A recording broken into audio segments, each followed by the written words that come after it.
Iyi radiyo mwumva ni radiyo inkingi y'amahoro, ijwi riharanira ukwishyira ukizana kwa buri munyarwanda. Bakunzi ba radiyo inkingi ndabasuhuje, turi kuwa mbere ku itariki ya 31 z'ukwezi kwa munani muri 2020. Nkuko bisanzwe rero buri wa mbere tugiye gusesengura amakuru yaranze icyumweru cyatangiye tariki 24 kugeza ejo kuri 30 ku cyumweru. Ndi kumwe na Nibizi Michel waramutse. Waramutse neza Gaspard. Reka dutangire amakuru Michel, mu bintu wasomye byinshi bagarutse ku bintu byerekeranye na jenoside mu Rwanda. Nibyo koko Gaspard, nyuma yuko abatutsi barokotse jenoside y'igihumbi 1994 bandikiye umuryango w'abibumbye Loni ngo ibatabare kuko FPR igiye kubatsemba burundu. Ubu haravugwa isohoka ry'igitabo cya Jude Riva cyitwa Eloge du Sang, no kuvuga ibigwi byo kumena amaraso bya Kagame n'inkotanyi za FPR nkuko bitangazwa na Veritas. Madame Mukashema we akaba ari n'umucikacumu ndetse akaba na nyina wa Sheja wiciwe igakurazo hamwe n'abasenyeri n'abandi bihaye Imana. Esperance rero kimwe n'abandi banyarwanda bakunda ukuri bahamagarira abantu bose kuzagura no gusoma kiriya gitabo. Naho Peter Mutabaruka ku rubuga rwa Twitter ati ndumva abantu benshi bashimira cyangwa se bifuza ko umujenosideri Kagame ngo yaba yapfuye, atariko bakibagirwa ko niyo yaba yapfuye atazajyana n'igitugu n'akarengane yateye abanyarwanda afatanije n'agatsiko ke ngo gashobora kuzakomeza kwica no kurenganya abanyarwanda. Naho Les Editions Source du Nil iratangaza ko imaze gusohora igitabo cyanditswe na Jean Kambanda wahoze ari Premier Ministre mu ngoma muri guverinoma y'abatabazi, akaba afungiye Arusha. Icyo gitabo rero kikaba cyitwa Interahamwe za FPR, no kuvuga ngo mu cyongereza ngo ni RPF Killers. Kambanda rero arerekana uruhare rwa FPR muri jenoside ya 1994. Arerekana ko Interahamwe arabicanyi bashyizweho kandi bakaberwa na FPR inkotanyi iyobora u Rwanda muri iki gihe.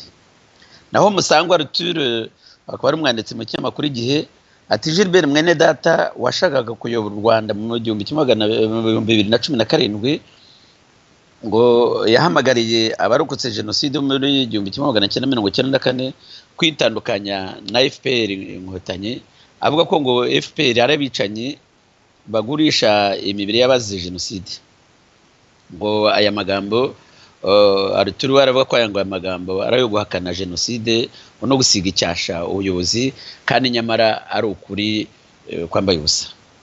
Naho Mukwaya Olivier akaba ari umwanditsi w'ikinyamakuru Igihe aratangaza ko ngo imiryango 32 y'abarokotse jenoside batujwe mu mudugudu wa Nyabishongo umurenge wa Mudende mu karere ka Rubavu, ngo bakaba barijejwe kuzitabwaho muri gahunda ya VUP na Girinka.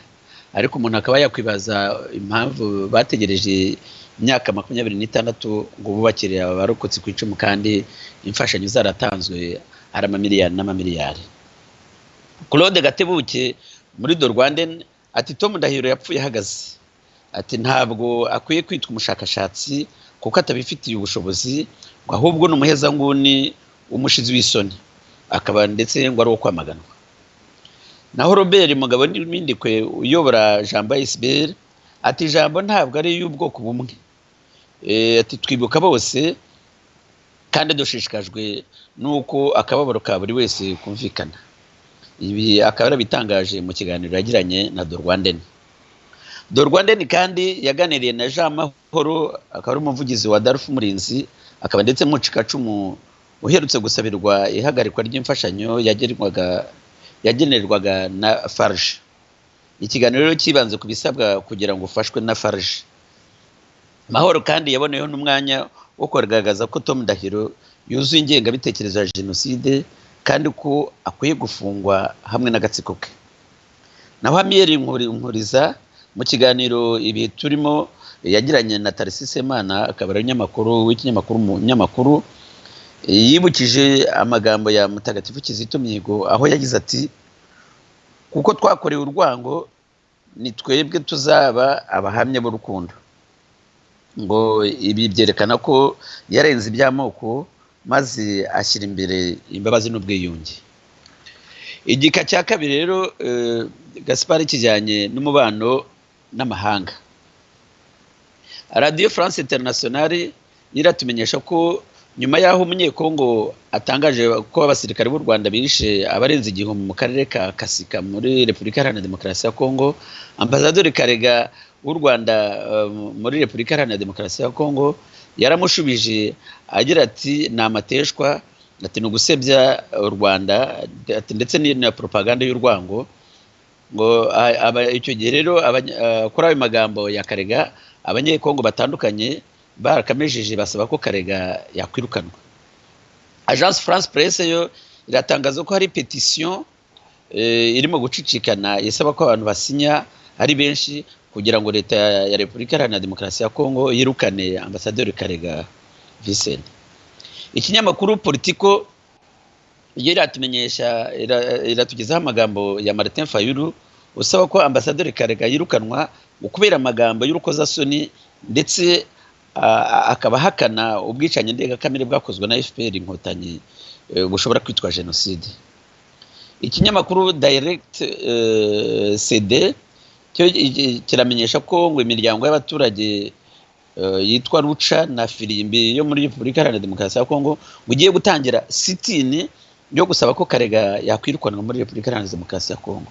Na RTBF info iratangaza ko ngo muri Repubulika Iharanira Demokarasi ya Kongo hagiye gukorerwa imyigaragambyo yo kwamagana Karega ngo kubera amagambo yo guhakana no gupfobya ubwicanyi bwa FPR yakorewe muri Kongo ushobora ngo kwitwa genocide.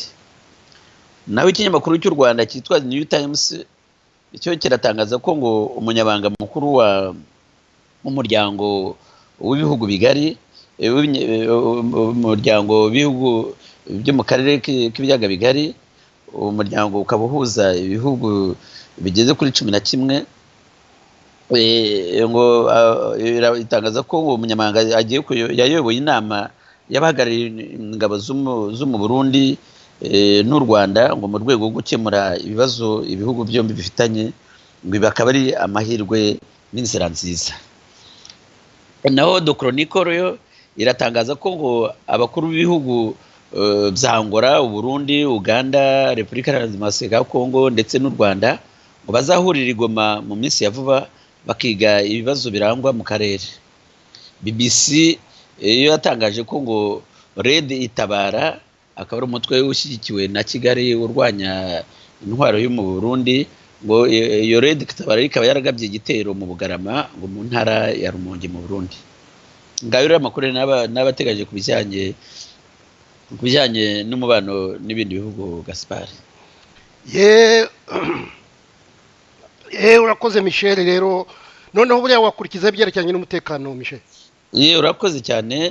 Ikinyamakuru Soft Power mu iperereza cyakoze cyemeza ko ngo Lieutenant Tindifa Gerard wahoze akora mu iperereza rya gisirikare y'ingabo z'u Rwanda ngo akaba aherutse guhunga, yatangaje ko ngo we ubwe yiboneye n'amaso ye ngo ko Ben Rutabana yishwe bunyamaswa na Brigadier General Vincent Nyakarundi ukuriye iperereza ry'u Rwanda, ngo akaba yarabikoze ku mabwiriza ya Kagame. Iyi nkuru rero ikaba yaranditswe na Rubibi Jean-Luc. Ikinyamakuru Ukwezi ko cyo kiratangaza ko Sengimana Augustine w'imyaka 28 ngo ashinja abapolisi ba Kigali bo ku Kimisagara kumukubita mukamuviramo ubumuga na corona, ngo kuko amujyanye ahantu hari abarwayi ba corona ngo azira ko nta gapfukamunwa afite. The Chronicle nayo iratugezaho inkuru ya Claude Mbonabucya w'imyaka 18 ngo wakubiswe akanamugazwa n'umucuruzi utuye Huye, ariko ko ngo wamusigariye akaba ataragezwe imbere y'inkiko akaba yidegembye. Jean Paul Samputu muri The Rwandan arahamagarira abanyarwanda gushira ubwoba bagaharanira uburenganzira bwabo. Naho Sitiyo Ndori akaba ari umunyamakuru mu kinyamakuru Igihe ati abagore bo mu kibaya cya Bugarama mu karere ka Rusizi basabye ubuyobozi ko nabo baje bifashishwa mu gutanga umusanzu wabo mu kwicungira umutekano binyuze mu kurara amarondo. Ibi rero akaba ari ikinyoma kuko n'abajya mu irondo babishyirwaho agahato ndetse utagiyeyo bakamuca amafaranga. Ntabwo rero ibi ngibi ari ukuri. Ikindi kandi igihugu kimaze imyaka 26 kivuga ko hari amahoro n'umutekano, ntabwo byumvikana ko haba gikorwa amarondo. Ngaro rero amakuru nari nabateguriye kubijyanye n'umutekano wa Gaspard. Urakoze Michel, ngira ngo hari andi makuru anyuranye wagiye usoma Michel. Yego nibyo koko, reka mpere ku nkuru ya Jean Baptiste Kambanda, akaba yaranditse inkuru ndende yise ngo itotezwa itotezwa rikorerwa impunzi z'abanyarwanda ngo batuye Rouen mu Bufaransa. Akaba yarabyanditse mu izina ry'amashyirahamwe abiri ariyo APCR ngo rigamije guteza imbere umuco nyarwanda ndetse ngo n'umuryango w'impunzi w'abanyarwanda zituye Rouen. Uyu rero Jean Baptiste Kabanda akaba yamagana akarengane itotezwa bakorerwa n'intumwa ndetse n'intumwa n'intasi za FPR inkotanyi uzigamije kubagira nabi no kubabuza uburyo. Aranashimira kandi uburyo impunzi z'abanyarwanda zituye Rouen ngo zibanye neza n'ababakiriye aho ngaho i Rouen nyine. Naho wita RPF Gakwererewe aratangaza kandi akamagana ubutiriganya n'ubugambanyi bwa Kabarebe ngo arimo gukoresha ngo kugira ngo azabe perezida igihe Kagame azaba atakiriho cyangwa se avuye ku butegetsi. Naho Marie Rose Kobwa muri Do Rwandene aramagana Tom Ndahiro agira ati, Tom Ndahiro wowe wirinde kuvuga amateka y'abandi, ubaha Karasira kandi wirinde kumukina ku mubyimba. Ibi rero yabitewe nuko Karasira yavuze ko Tom Ndahiro yavuze ko Karasira ahakana itsembabwoko ryakorewe Abatutsi. Naho Peter Mutabaruka muri Do Rwandene aragira ati, abitabira igikorwa cyo gufasha Aimable Karasira ngo barashimirwa. Do Rwandene kandi yagarutse ku byatangajwe n'intwari Victoire Ingabire Umuhoza, aho yavuze ko yakora na FPR iramutse yemeye gushyira mu bikorwa porogaramu ya Darfa Umurinzi bumvikanyeho.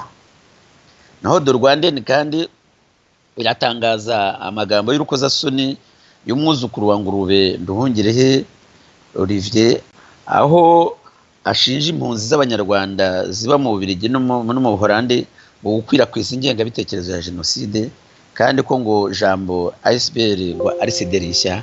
Ibi rero bikaba bibaje biteye agahinda ku muntu uvuga ko agiye guhagararira u Rwanda mu gihugu cy'Ubuholandi. Ikinyamakuru Imirasire cyo kiratangaza ko ngo impunzi z'abarundi zavuye i Mahama ngo zishimiye ko zageze iwabo amahoro nyuma y'uko zirekurwa n'u Rwanda rwari rwazifashe ingwate. Naho Veritas yaragira iti, impuzamashyaka ya MRCD Ubumwe iramagana ku buryo bukomeye igikorwa cy'ubusambo bukabije ngo kirimo gukorerwa n'ubutegetsi bwo muri FPR. Icyo gikorwa ngo mubarire donc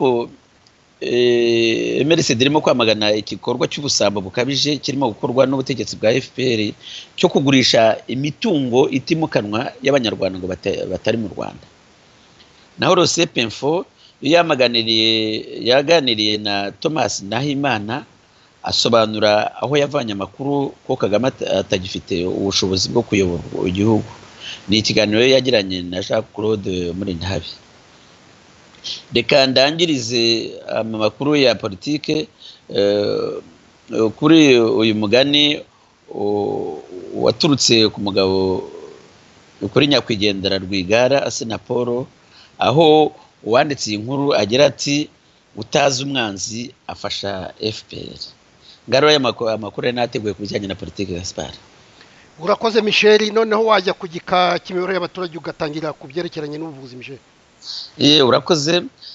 Ikinyamakuru Kyodo News cyo muri Japani kiratangaza ko ngo ibihugu 13 birimo n'u Rwanda ngo bitagomba gusurwa n'abayapani kubera ikibazo cya COVID-19 ngo gikomeje kugaragara muri ibyo bihugu. Naho Nkurunziza Ferdinand mu kinyamakuru Igihe ati ingamba zo kurwanya COVID-19 ngo zatumye abantu benshi bahera Nyabugogo kubera kubura uburyo bwo gutaha iwabo. Reka nibutse ko guverinoma iherutse guterana ikavuga ko imodoka zo gutwara abantu hagati y'umujyi wa Kigali n'izindi ntara bihagaritswe, ndetse ko no mu mujyi rwagati ko nta modoka yagomba kurangwa mu muhanda nyuma ya saa moya z'ijoro, kuko ngo abantu baba bagomba kuba bageze iwabo. Umuntu utarashatse kwivuga izina yagize ati abapolisi bankubitiye Nyabugogo baramugaza nzira ko nta gapfukamunwa afite. Akarere akaba ari akarengane gakabije kuko uyu nguyu atari wenyine wakubiswe kubera agapfukamunwa. Imirasire yo iti umuvugizi wa polisi y'u Rwanda John Bosco Kabera aratangaza ko ngo abazarenga ku mabwiriza ya leta mu kwirinda COVID ngo bazahabwa ibihano bikarishye ngo bizatuma bicuza impamvu batubahiriza isaha yo kuba bari mu ngo zabo. Ngo igihe cyo kwigisha no kugira inama ngo cyararangiye. Ibi rero akaba ari iterabwoba, ndetse ahubwo umuntu akaba yakwibaza niba kwandura COVID biba nijoro. Ikindi umuntu akaba yakwibaza abantu babujijwe kurema amasoko basabwa gutaha kwa mu masaha ukuntu bazabona ikibatunga. Umuseke urerekana amafoto y'abanyakigali batari bake baba bafatiwe mu nzira ngo barengeje isaha yo gutaha ariyo saa moya ya nijoro. Ikinyamakuru Ukwezi cyo kiribaza niba umujyi wa Kigali warafashe ingamba zo kwirinda coronavirus cyangwa se izo kuyikwirakwiza. Iki kinyamakuru kikabihera kuba hari amasoko yarafunzwe bakavuga ngo bayimuriye ahandi, hanyuma abaturage aho amasoko yimuye, dore ko hari amasoko abiri yafunzwe muri Kigali, iry'Inyabugogo n'iryo kuri Kigali Business Center. Bakaba rero bagiye kubahuriza n'ubwo mu ahandi mu isoko rimwe ku buryo hazaba ari ubucucitse budasanzwe kwandura, rero bikaba bizoroha kurushaho. Hanyuma ikindi kibazo ni uko kugabanya imodoka nabwo ari ikindi kibazo gishobora gutuma abantu bandura coronavirus kuko bazaba ari benshi mu modoka. Ishimwe Israel wowe aragira ati abamaze kwandura COVID-19 mu Rwanda ngo ni 3,742, abari mu bitaro ngo ni 1,866, naho ngo abapfuye bapfuye ngo ni 16. Ngaya makuru yarajyanye n'ubuvuzi Gaspard. Ngira ngo muri icyo gikana ufite imwe amakuru anyuranye Michel. Yego nibyo koko, reka mpere ku nkuru y'umwarimu wa kaminuza muri Afurika y'Epfo werekanye ko gusenya igihugu ngo bidasaba kugira intwaro zikomeye nka bombe cyangwa se misile, ngo ahubwo iyo usenya ireme ry'uburezi ngo uba ushenye igihugu. Ibi rero bikaba koko ari byo ko FPR ari byikora mu Rwanda.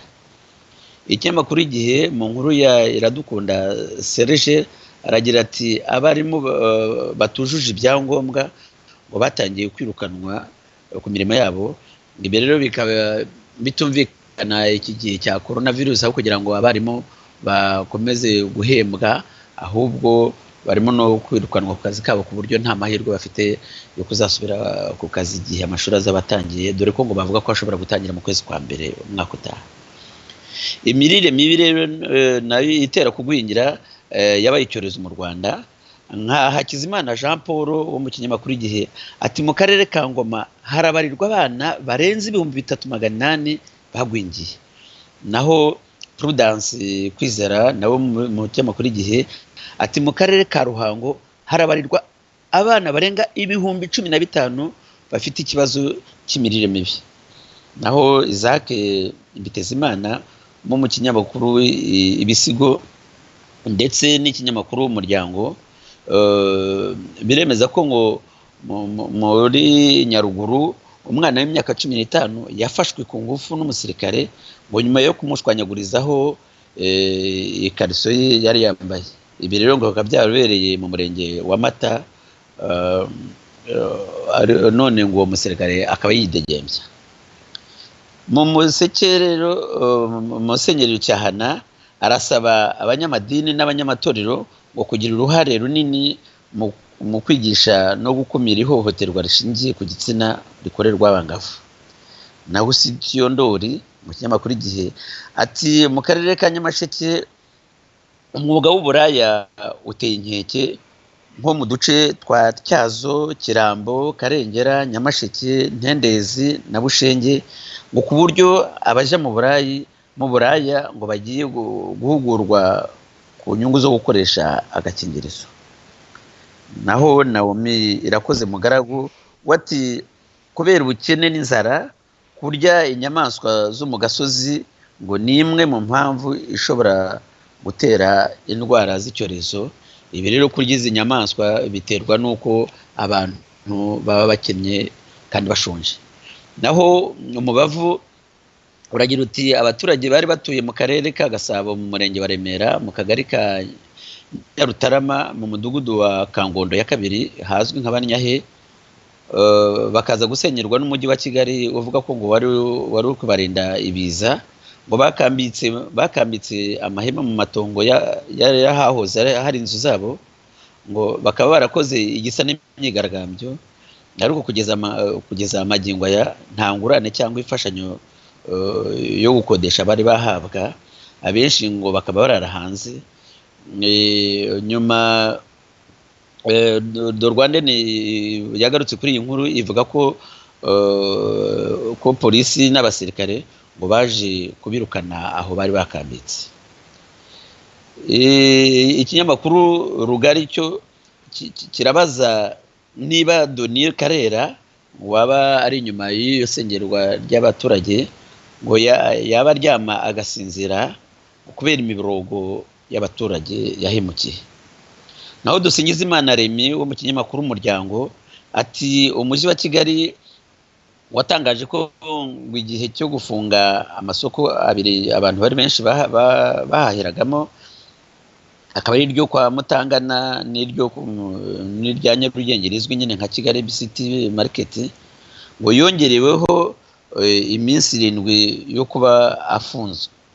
Abaturage rero bahize mu gihahiro no mu bukene n'inzara. Naho ikinyamakuru Umuseke cyo kiratangaza ko ngo abaturage bo mu murenge wa Cyato mu karere ka Nyamasheke bavuga ko ngo babujijwe n'ubuyobozi gutera imbuto mu mirima yabo, babwirwa ko ngo araho hazashyirwa umudugudu w'icyitegererezo. Barasaba rero ko babwirwaho bababwira ayo bababariye bakayabaha ndetse bakanababwira aho bakwerekeza kuko baheze mu gihahiro. Ibi rero akaba ari akarengane gateye ubwoba. Umuseke nanone urakomeza ugira uti i Karongi mu murenge wa Rubengera akagari ka Gacaca ngo umunyamabanga nshingwabikorwa w'uwo murenge ngo yasibye akoresheje sima isoko abaturage bavumagaho, ngo yababwiye ko ngo ayo mazi ari mabi kandi ko ngo bashobora kuhandurira COVID-19 kuko bahurira ari benshi. Nyamara ngo iyo soko yakozwe n'Abashinwa mu 2003 kandi akaba ngo nta handi bakura amazi, dore ko ngo amazi wasake yabeshye ko yabagejejeho ngo yaje inshuro imwe gusa nyuma arahagarara. Ngaka nako nakarengane k'ibihekane nkuko Barafinda bivuga. The Anonymous 250 akaba ari ikinyamakuru kiravuga ko ngo mu itangwa ry'amazu ku batishoboye guharangwamo ruswa ku mugaragaro muri Musange umugore n'abana be ngo barara mu mwobo kandi ngo abayobozi barabizi ariko ntacyo babikoraho, ndetse n'igihe cyo gutanga amazu ntabwo bamuheraho, ngo baramwirengagiza kubera ko nta ruswa afite. The Rwanda niyo iratumenyesha ko Madame Claudine Mukamabano ubarizwa muri Leta Zunze Ubumwe za Amerika ngo afashe imfubyi adashingiye ku moko, kuko Imana idusaba gufasha nta buvangura. Abatutsi n'abahutu bose bakeneye ubufasha kimwe kandi bose n'abantu. Naho The Rwanda niti mu baturage bimurwa ku nyungu za rusange ngo abageze kuri 30% bimurirwa nta kintu bahawe, ndetse benshi bagasiragizwa. Iyi nkuru imvaho nawe ikaba yarayigarutseho.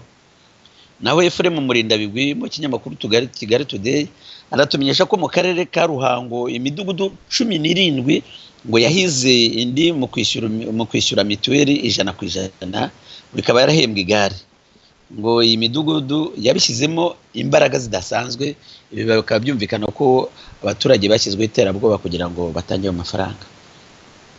Imvaho mu nkuru ya Ntawitonda Jean iti abaturage batujwe mu mudugudu w'icyitegererezo cya Nyabishongo mu murenge wa Mudende ngo barasaba ubufasha bwo kubatunga, kuko ngo babubakiye amazu meza ariko nta byo kubatunga bafite. Cyprien yo mwungeriye mu kinyamakuru Igihe aratangaza ibintu 10 abanyarwanda banenga kuruta ibindi. Hari icyambere n'ubuhinzi, abageze kuri 42% ni barabinenga. Ibikorwa remezo ababinenga ni 34%, ubworozi ni 33%, uburezi ni 33.5%, urwego rw'abikorera ngo ni 28%, ubutaka n'ibidukikije 33%, gahunda zitsura imibereho myiza y'abaturage ngo ni 24%, isuku n'isukura ni 28.5%, inzego z'ibanze ni 25%, ubuzima ngo ni 22.5%.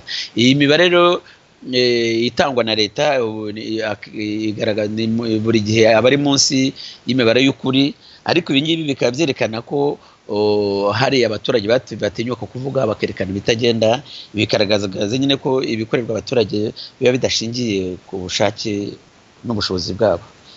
Hakizimana Jean Paul mu kinyamakuru Igihe ati gitifu umurenge wa Kirehe mu karere ka Kirehe Mwiseneza Anane ngo yareguye nyuma yo gukubita inshi umuturage. Ibi rero byo gukubita abaturage bireze cyane kandi bihora bigaruka mu binyamakuru byinshi. Naho Hakizimana Jean Paul mu kinyamakuru Igihe ati bamwe mu baturage bangoma bakora kilometero 4 ngo bagiye gushaka amazi. Ibi rero bikaba aragahomamunwa igihe leta yo yemeza ko ngo abaturage 84% ngo bafite amazi.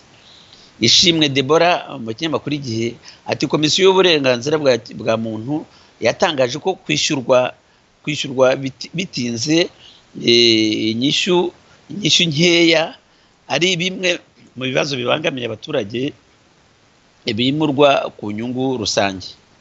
Naho Intwari Victoire Ingabire Umuhoza ati kuri uyu munsi wo ku itariki ya 30 z'ukwa munani 2020 Leonire Gasengayire wanyitangiye igihe nari muri gereza angemurira buri munsi, ngize amahirwe yo kumushingira ndi kumwe n'imfura yanje Raisa.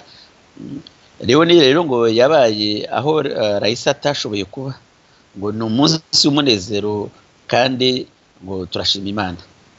Natwe turagira tuti Leonire n'umugabo we muzagira urugo ruhire, urugo rugendwa, urugo rurimo umugisha w'Imana n'ubuzima burambye. Ngaye makuru yo nari nabateguye mu bijyanye n'imibereho myiza y'abaturage. Gaspard urakoze Michel. Ngira ngo Michel wafata ibyerekeranye n'ubukungu. Urakoze Gaspard. Mu bijyanye n'ubukungu nabasomeye inyandiko 3. Iya mbere ikaba yarasohotse muri Bwizigira iti mu gihe mu Rwanda ubukene n'inzara bigeze ku buce abaturage. Icyo kinyamakuru cyatumenyesha ko ngo mu bubiko bwa Majerwa mu mirenge ya Mururu na Bugarama mu karere ka Rusizi hangirikiye bikabije imifuka y'umuceri ya toni 265 ngo none bakaba bashaka aho bataba ayo matoni y'imiceri ngo hakaba harabuze. Ibi rero akaba ari akumiro kuko abaturage mu Rwanda bicwa n'inzara cyane cyane muri iki gihe cya Covid, aho kugira ngo uyu muceri barahawe abaturage none bagiye kuwutaba. Ibi bikaba byerekana rero ko FPR igamije kumara abanyarwanda ikoresheje inzara. Musangwa Arthur mu kinyamakuru Igihe arutegeza ko ngo kubera umubano hagati y'u Rwanda na Uganda umaze imyaka 3 utifashe neza, ngo ubucuruzi bw'u Rwanda bwagize igihombo kidasanzwe. Naho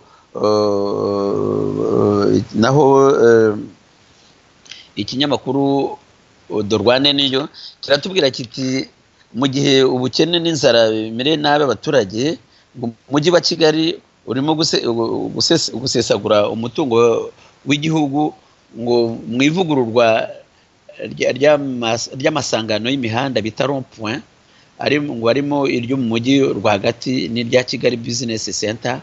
Ibi rero bikaba bigaragaza ko kubona Kigali ariho hari abantu bishwe n'inzara cyane cyane muri iki gihe cya Covid, naho abayobozi bo bita ku za rond-point, ibi biteye agahinda, biragaragaza ko batita ku nyungu z'abaturage. Ngayo rero izo nyandiko ukoresha tone n'abasomye bijyanye n'ubukungu. Gaspard, urakoze Michel, wakomeza ku gika cy'ubucamanza. Michel, reka rero nkomeze ku gika cya nyuma aricyo ubucamanza. Ntwari John William mu kinyamakuru Ireme News mu nkuru yise agatereranzamba mu rubanza rwa Gerard Urayeneza.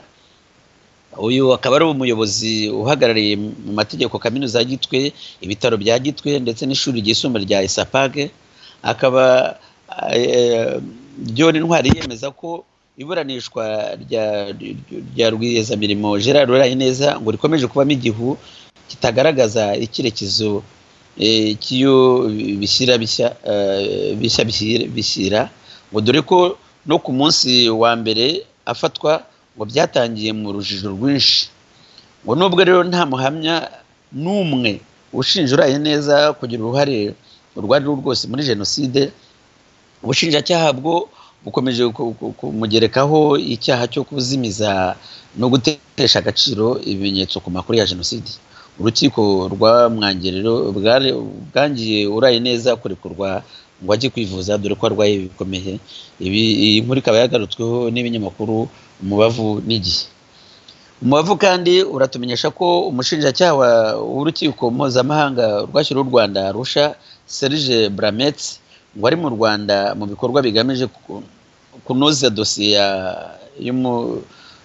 y'umucuruzi Kabuga Felicien uherutse gutabwa muri yombi mu Faransa, ngo mbere y'uko nyine abatangira kuburanisha mu mizi Kabuga Felicien. Umunyabavu urakomeza utangaza ko Dr Pierre Habumuremyi ngo warasabiwe gufungwa iminsi 30 y'agateganyo ku itariki 21 z'ukwa karindwi, ngo yongeye kwitaba urukiko. Noneho ngo yari yambaye imyenda ya rose iranga abanyururu, ngo akaba yaraje kuburana imodoka yagurishije miliyoni 25. Twibutse ko uyu Dr Habumuremyi aregwa ibyaha by'ubuhemu no gutanga sheke itazigamiye. Naho Dusingizimana Remy akaba ari umunyamakuru mu kinyamakuru Umunyamuryango, aratangaza ko RIB yataye muri yombi abagabo 7 barimo Rutaganda Jean Felix, akaba ari gitifu w'umurenge wa Mukindo mu karere ka Gisagara. Abagabo rero bakaba bakurikiranyweho guhohotera madamu Niyomuhoza Joseline, bakamufungira, bakaba baramufungiye ubusa ndetse bakanamuroha mu Kanyaru, ariko ngo kubw'Imana akaza kuvamo ari muzima. Ikinyamakuru Igihe nacyo cyagarutse kuri iyi nkuru. Ikinyamakuru Umuseke cyo kiratugezaho inkuru ya Itegeri Dieudonné uregwa hamwe n'umunyemari Nkubira Alfred, bakaba bashinjwa kurigisa miliyari 2.5 z'amafaranga y'u Rwanda. Uyu rero Tegeri akaba yavuze ko ngo yanduriye Covid-19 muri kasho yamazemo amezi 3, ngo akaba yari asanzwe arwara izindi ndwara zikomeye, akaba asaba kurekurwa kugira ngo ajye kwivuza ngo kandi n'ubundi ararengana. The Rwanda niyo iratangaza ko umuryango AfriForum wo muri Afurika y'Epfo wongeye gusaba kutarangara na dosiye ku iyicwa rya Colonel Patrick Karegeya, ugasaba leta ya Afurika y'Epfo ko yakumvikana leta y'u Rwanda maze abashinjwa babiri bakoherezwa muri Afurika y'Epfo bakaburanishwa. Naho radio BBC iratangaza ko Michelle Bachelet akaba ari komiseri mukuru wa Loni ushinzwe uburenganzira bwa kiremwamuntu ngo arasaba Repubulika Iharanira Demokarasi ya Kongo gukora iperereza ryimbitse kandi vuba ku iterabwoba rikorerwa Dr Mukwege Doni rikaba rikorwa na leta y'u Rwanda. Twibutse ko Dr Doni Mukwege yahawe igihembo cy'amahoro Prix Nobel de la Paix, akaba ahora asaba ko abakoze ubwicanyi bukubiye muri raporo mapping ngo bashyikirizwa ubucamanza bakabazwa ku bijyanye n'ubwo bwicanyi.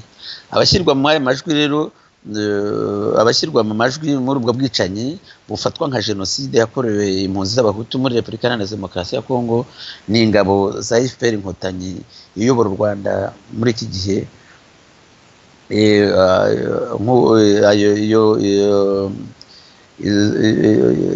FPR Inkotanyi iyobora u Rwanda muri iki gihe akaba Evode Uwizeyimana akaba yita ngo ni agatsiko k'amabandi kitwaje imbunda. Ngaro ya makuru n'abateguriye mu bijyanye ku makuru n'ajyanye n'u Rwanda mu binyamakuru bitandukanye. Gaspard, urakoze Michel, ndagushimiye kuba wateguye amakuru ukayatugezaho. Abari badukurikiye mwese rero namwe ndabashimiye. Hano muri studio za Radio Inkingi yari Musabyimana Gaspard. Ngaho mwirirwe naho kwa mbere utaha. Mwirirwe neza Gaspard.